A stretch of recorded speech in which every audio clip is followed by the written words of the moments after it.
illicit affairs, ang sa amin ni Philip ay hindi yun nagtagal. Hindi ko inilaban ang nararamdaman ko sa kanya. Kailangan siya ng pamilya niya.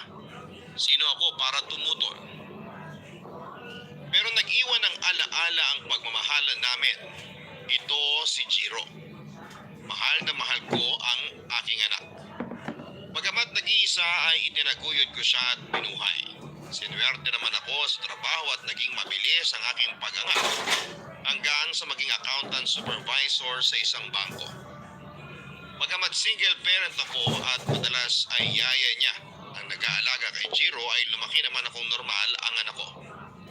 In fact, ay listo at bibo si Jiro.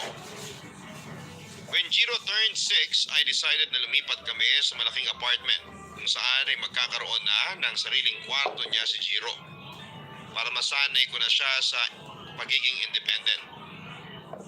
Naniniwala ako na bilang lalaki ay mahalaga na natutunan kaagad ni Jiro ang independence na naging training din sa aking mga magulang when I was a little girl.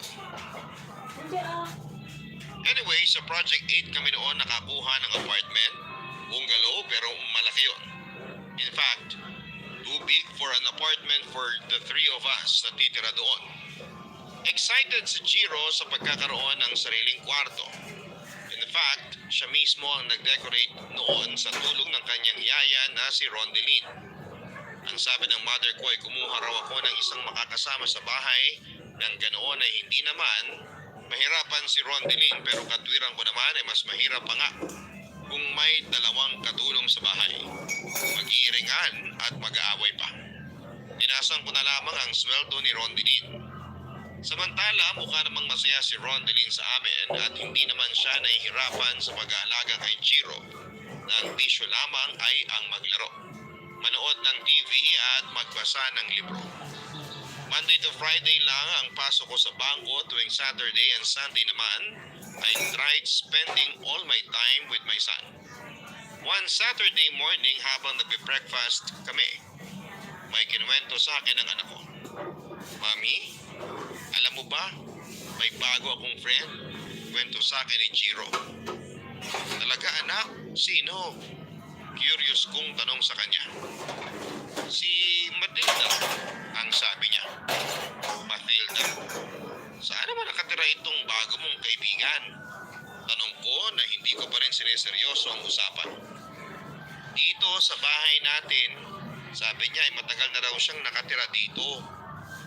Natigilan ako sa sinabi ng anak ko at aminin kong nagkaroon ako ng goosebumps pagkarinig ko noon.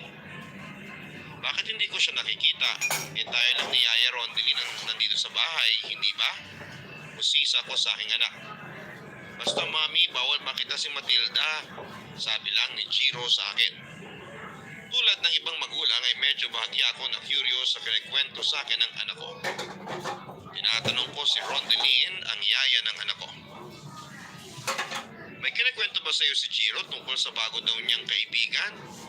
Tanong ko sa yaya ng anak ko. Si Matilda ma'am, agad na wika pa ni Rondeline. Oo, yun nga. Ano ba yun? Bagong karakter sa TV? Usisa ko pa. Hindi ko nga alam ma'am kung saan nakuha ni Jiro yun. Pero madalas din niyang banggitin sa akin na minsan nga ay sinasabi niya na madalas daw silang maglaro ni Matilda. Pero wala naman ako nakikitang kalaro niya. Kwento pa ni Rondeline sa akin. Kapag nanonood siya ng TV, pakipantayan mo ha. At baka bagong show lang yun na paborito niya, na parang Barney. Utos ko na lamang sa yaya ng anak ko. Agad namang sumunod ito sa akin, Papa Dudut. Samantala sa bangko habang break time namin ay nabanggit ko din sa office mate kong si Mika ang tungkol doon. Naku Raquel, alam mo naman ang mga bata mahilig mag-imagine. Baka imaginary friend niya si Matilda, mungkahi niya. Normal lang naman yun, hindi ba? Kinakabahan kong tanong sa kanya. Oo naman, sagot ng office mate ko sa akin at nakahinga naman ako ng maluwag sa aking narinig. Kaya pinagpalagay kong imaginary friend nga marahil yung Matilda ni Jiro. At normal lang sa bata ang magkaroon ng imaginary friend. Pero minsan, nang ihatid ko sa school niya si Jiro ay kinausap ko ang teacher niya. kumusta ko ang bata. Okay naman po siya, Mrs. Raquel. Matalino nga si Jiro, mahusay sa klase. Wika ng guro sa akin. Mabuti naman, a sign of relief nang marinig ko yun sa teacher ng anak ko.